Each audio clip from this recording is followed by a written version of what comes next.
Donc là, vous avez démarré votre formidable carrière Oui, ça c'est autre chose. d'arbitre, Oui. où vous êtes défini vous-même comme étant un homme de spectacle avec l'hérédité que vous Ça avez. c'est l'hérédité de ma mère. Voilà. Donc, alors je vous l'ai dit, comme je suis venu très jeune, à l'époque ça a été une révolution en Alsace et puis peut-être aussi en France.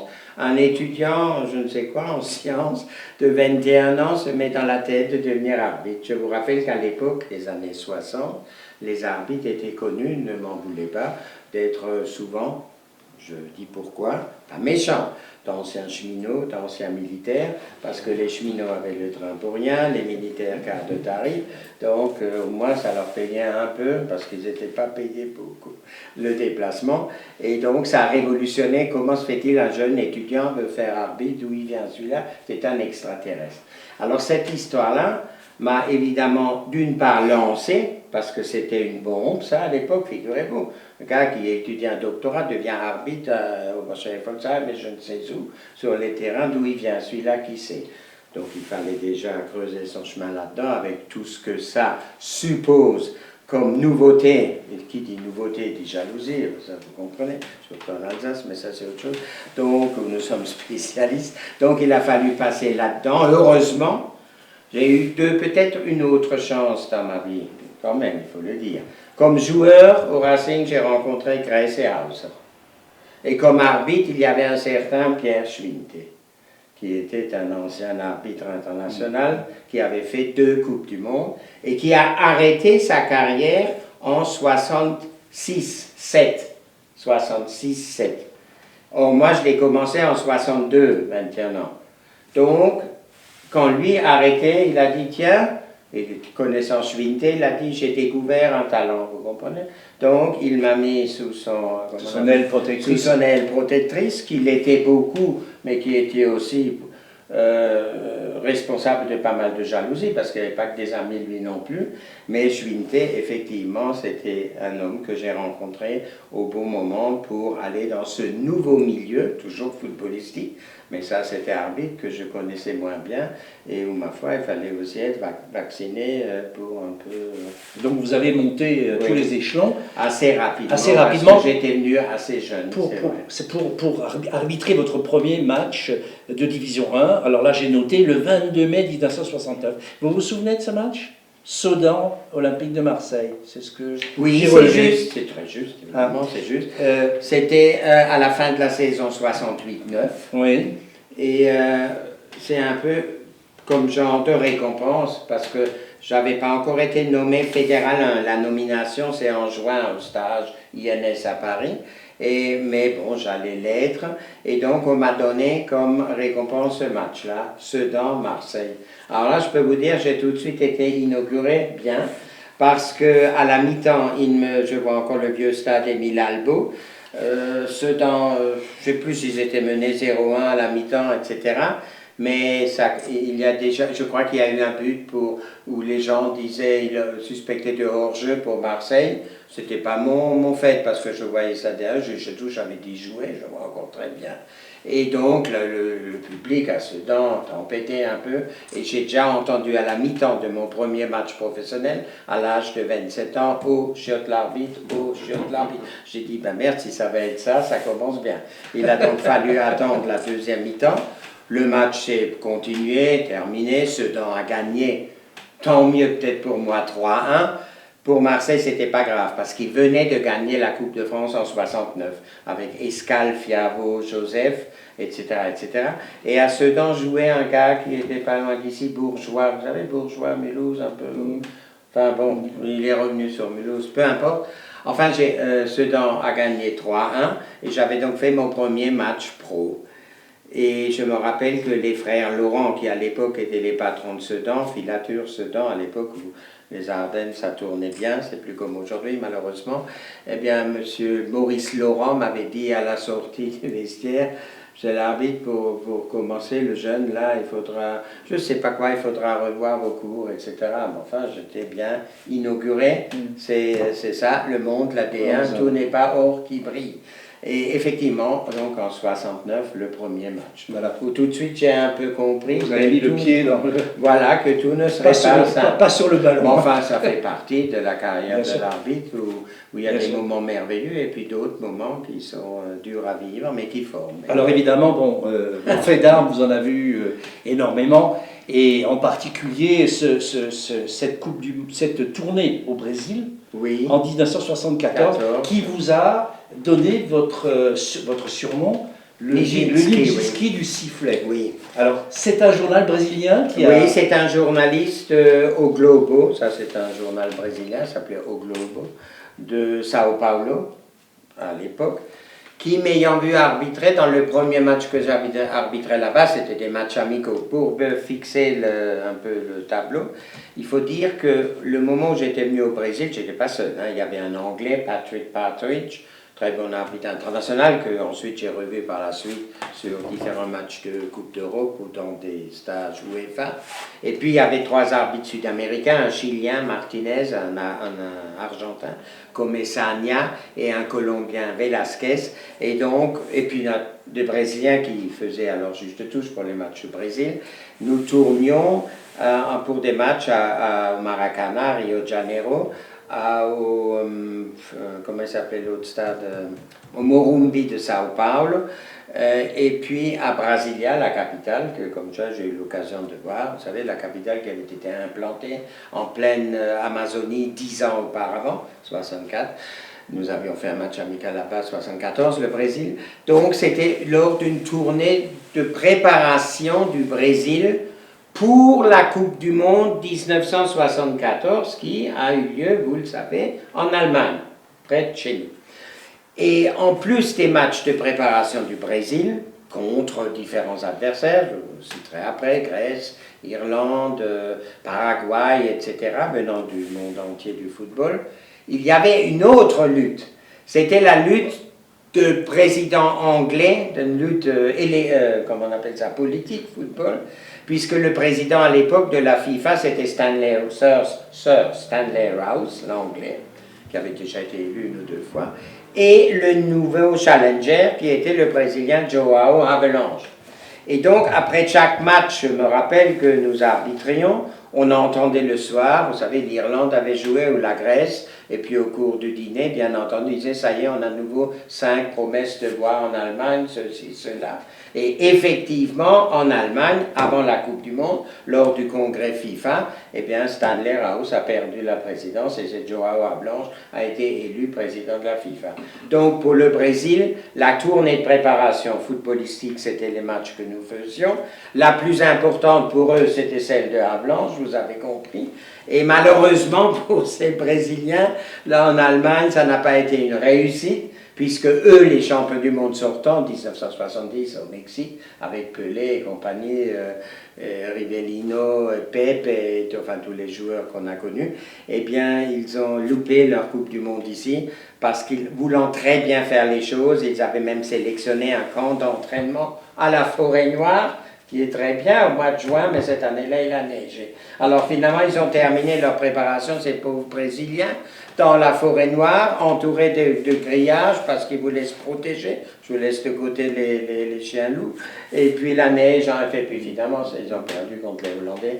Donc, malheureusement pour ça, j'y ai d'ailleurs beaucoup pensé cette année, lorsque j'ai suivi la Coupe du Monde au Brésil, c'était 40 ans après celle-ci, hein, 74.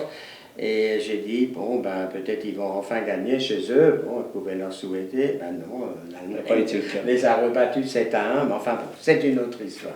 Donc, c'est comme ça que c'est tenu. Et alors, je reviens à votre journaliste, là, ou au mien, au Globo, qui, ayant vu... Alors, c'était quoi? C'était mon premier match que j'arbitrais, je crois que c'était le 17 avril 1974, à Sao Paulo, Brésil-Roumanie, match amical. Première mi-temps, on joue, le Brésil mène 1-2-0. Il y a le stade est à moitié vide, il y a 60 000 spectateurs à peu près. Et les Roumains, l'entraîneur c'était Lucescu, il jouait avec, enfin je vois encore quelques joueurs. Et puis Brésil, donc il y avait les Paulo César, Roberto Rivellino, qu'est-ce que sais-je encore, Luis Pereira arrière, enfin l'équipe à l'époque type. Et la première mi-temps, c'était terminé, pas trop de problèmes pour moi, arbitrer, il ne se passait pas grand-chose. Et après 1 heure de jeu, je me suis dit, merde, je suis là, le premier match, inconnu, un jeune, ne savent pas qui c'est, je vais un peu faire le spectacle. Et j'ai commencé à faire mes sprints de 80 mètres, de 60 mètres. Alors, comme le jeu allait, venait, vous pensez bien que le public au Brésil, je n'ai pas trop s'ils envoyaient courir tellement. Je dis, merde, qui c'est ce type-là? Et puis, ça a marqué, c'est ce que je cherchais. Et figurez-vous qu'à la sortie du stade, du terrain, à la sortie du terrain, 2-0, c'est déjà terminé, tranquillement, un match amical. Il y avait 40 journalistes avec télé, caméra, tout ce que vous voulez sur le terrain. C'est tout juste et j'ai pu aller au vestiaire. Qui c'est ce gars-là, etc. Et c'est comme ça, le journaliste, alors je suppose qu'en courant, j'ai fait quelques... Enfin, il m'a comparé à Nijinsky. Quelques entrechats dont vous aviez le secret, quelques glissades. Ben, je ne sais pas, mais c'est un surnom qui est resté, parce que même dans mes dernières années que j'ai faites à Eurest, relations publiques à Paris, j'ai vécu, je vous le promets, dans les années donc 1900, enfin avant 2000, à Paris, un gars qui sort du métro dit « Bonjour, monsieur Nijinsky ». Donc c'est resté, et un surnom, bon, c'est bien, vous l'avez retrouvé, c'est gentil. Bien sûr, bien, on a retrouvé d'autres choses. Hein. Oui, Tout vos faits d'armes, nommé 5 fois arbitre français de l'année. Années 70. Alors, ce qui m'a beaucoup un petit peu, enfin comme anecdote qui a été un peu amusant, ce sont les finales de Coupe de France que vous avez dirigées. Oui, alors, celle de 1973 plus particulièrement. On arrive à peu près à trouver dans tous les écrits les paroles de Kouékou, parce que moi j'ai revisionné le match. Et donc, voilà, c'est ça. Donc, Lacombe marque un but qui semble contrôler de la main. C'est Marseille-Lyon en 1973.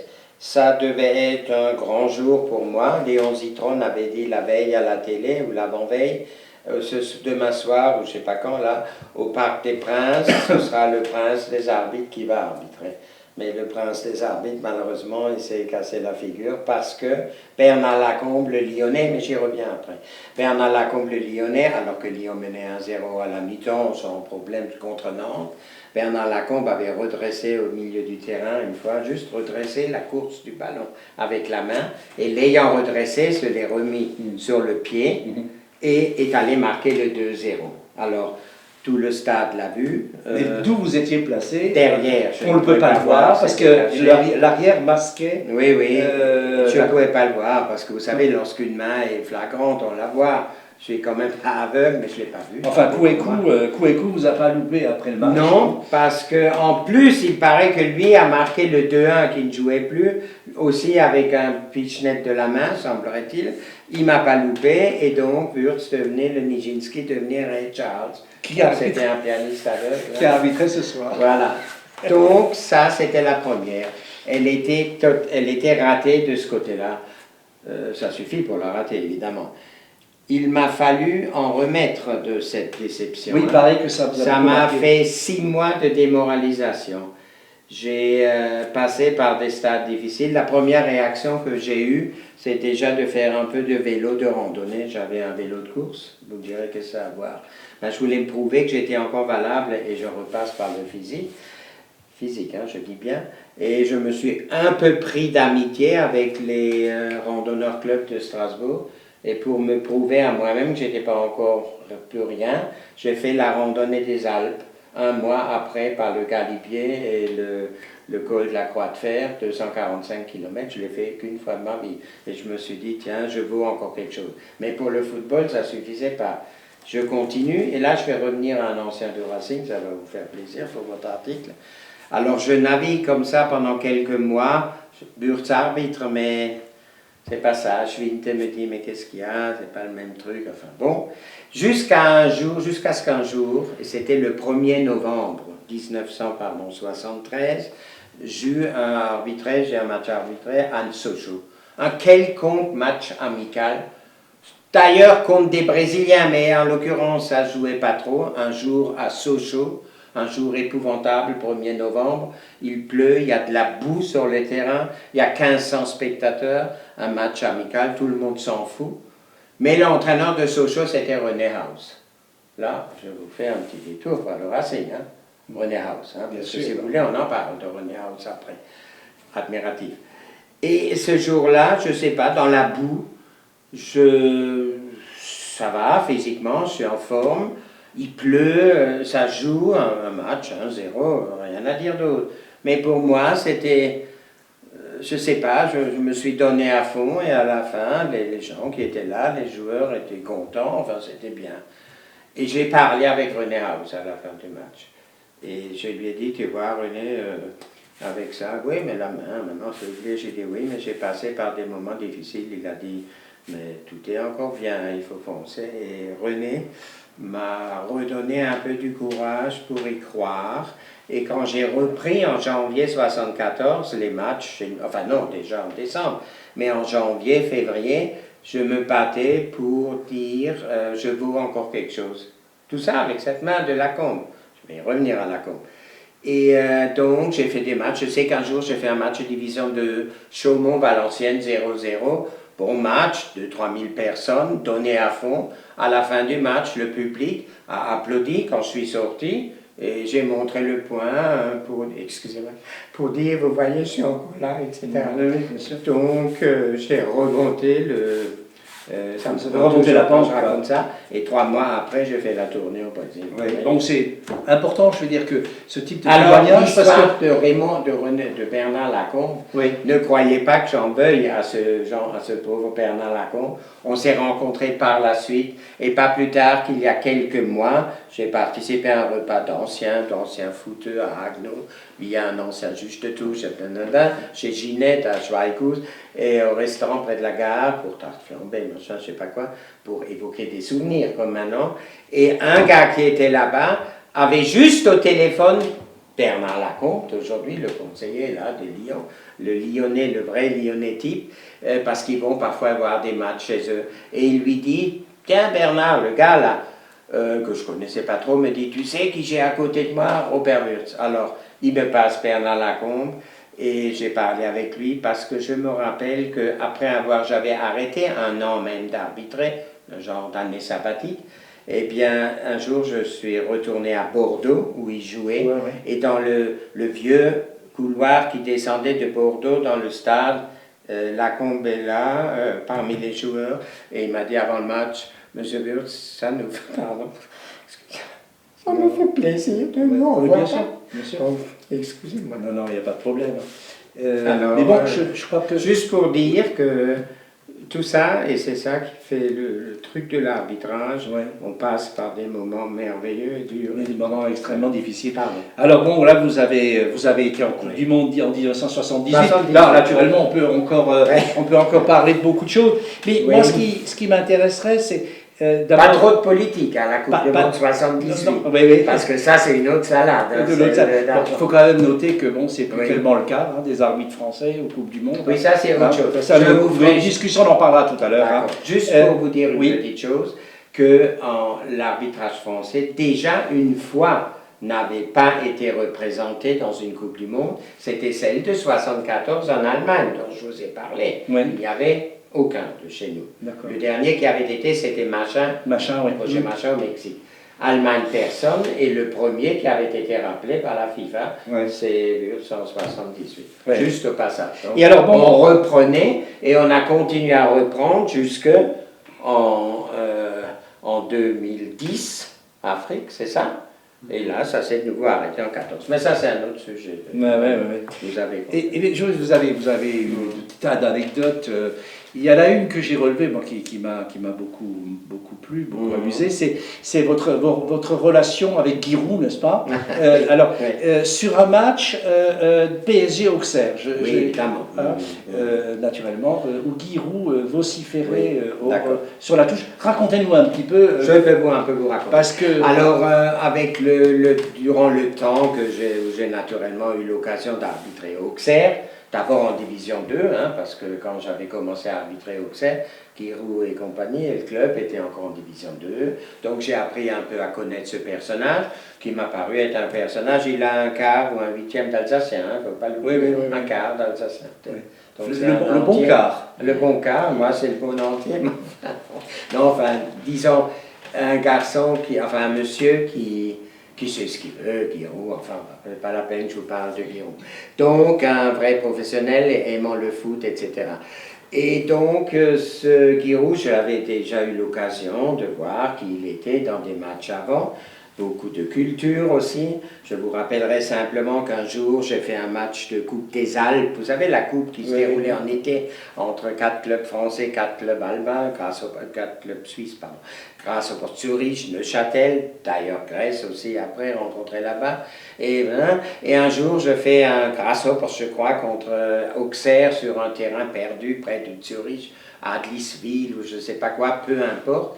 Et ce jour-là, Coupe des Alpes, petit stade, 1000 personnes, il fait chaud en été. Et à un moment, il y a un joueur de Auxerre reçoit un tacle d'un Suisse. Bon, à terre, je siffle, s'il vous plaît, soigneur.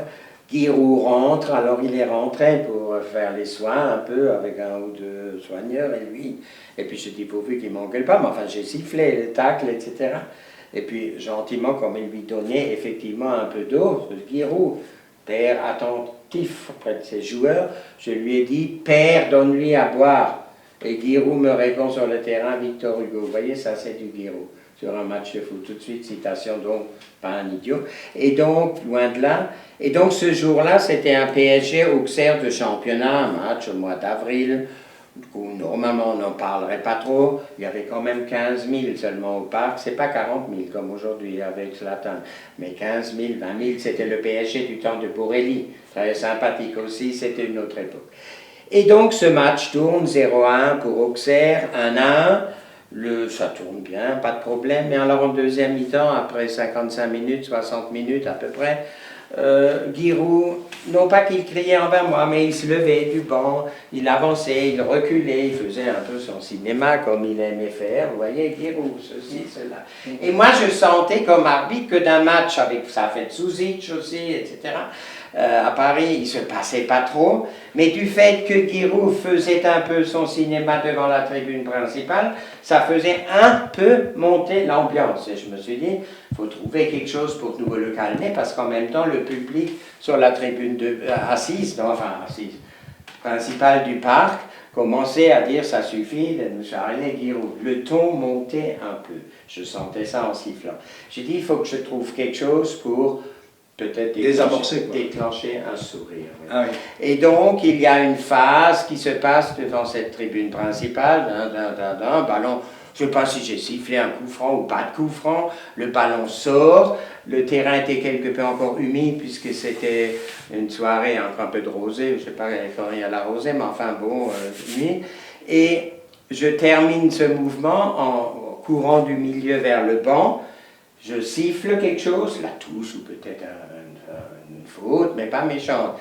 Giroud debout, et comme le gazon était humide, je fais un peu comme les joueurs font maintenant. Je ne dis pas qu'ils m'ont copié, hein, mais maintenant ils le font beaucoup plus qu'à l'époque. Je me laisse glisser à genoux jusque vers Giroud. J'arrive à 1 ou 2 mètres devant sa ligne, où il était debout devant le banc, n'est-ce pas? Et devant lui, alors c'est l'image qui compte, je fais signe, s'il vous plaît, monsieur Giroud, veuillez vous asseoir. Pour le public, évidemment. Et Giroud, ça je me rappelle, amorce le fait d'effectivement aller s'asseoir, mais s'il n'avait fait que ça, ce n'eût pas été bien. Et alors il se dit, merde, alors si l'autre maintenant a fait ça, et moi je m'assieds, il a gagné la lutte. Donc maintenant je reviens, et je me mets en face de lui aussi, comme ça. Merci, en prenant l'onction. Résultat des courses. Applaudissements du public. Oui, ça a des avancées. Moi, friser les moustaches, et terminer, Spirou, ainsi terminé. Voilà. C'était ça tout le but. C'était, comme vous avez dit, de désamorcer le semblant de tension montante qui était en train de se créer. Voilà. Vous avez terminé votre carrière d'arbitre officiel dans les années 1990. 89, 90, oui, parce que j'approchais de la limite d'âge. On voulait d'ailleurs m'arrêter au mois de décembre parce qu'ils avaient fait ça à année civile. Et j'avais un peu pleuré, les journalistes aussi d'ailleurs, pour qu'on me laisse terminer la dernière saison. Que finalement, je n'ai quand même pas complètement terminé, puisqu'ensuite j'ai commencé un peu une autre petite carrière de relations publiques, j'ai des marques de sport, Ulsport, Ligne 7, etc. Mais enfin, il y avait eu encore une dernière... Et même le Conseil fédéral, à l'époque, avait décidé officiellement de prolonger la carrière, enfin le droit pour Wurtz de continuer encore 6 mois. Disons, je ne voulais pas mourir comme ça, dans l'anonymat total. Enfin, l'anonymat, vous ne l'avez pas connu par la suite, puisque vous avez, Non, vous avez été médiatiquement projeté sur les écrans avec interview. Ah oui, ça c'est une autre. Alors, on va pas trop insister là-dessus. Bon, mais quand même pour dire que Racing là, on n'est plus au Racing. on n'est plus au Racing. Donc, je pense toujours au Racing. Hein, bien sûr. Et donc, bon, ça a été jusqu'en 2007. Interville. Oui, là c'est tout vrai. le monde des gens se souviennent encore de vos arbitrages Eh bien, spectaculaires. oui, mais figurez-vous que c'est bien que vous en parliez parce que ma façon de faire vit dans un tout à fait autre milieu, évidemment. Il y avait quand même encore la même motivation. C'est de faire du spectacle et de faire quelque chose qui sort de l'ordinaire. C'est pour ça aussi. Il est évident que à partir du moment où j'avais à juger des glissades, des trampolines, des je ne sais quoi et surtout des vachettes, c'était pas, vous comprenez bien, c'est pas la chose que j'avais apprise à la méno. Hein. Je devais juger là dans un monde qui m'était complètement, quasiment étranger et j'ai quand même encore essayé d'amuser cette fois-ci le téléspectateur par des mimiques et de tout cela. Il semblerait que ça ait quelque peu réussi, puisqu'on m'a demandé à la télé d'en faire encore plus. Alors là, contrairement au foot, où on m'avait parfois dit « M. Wurtz, soyez moins théâtral », là on me disait « Vous n'étiez pas assez théâtral ».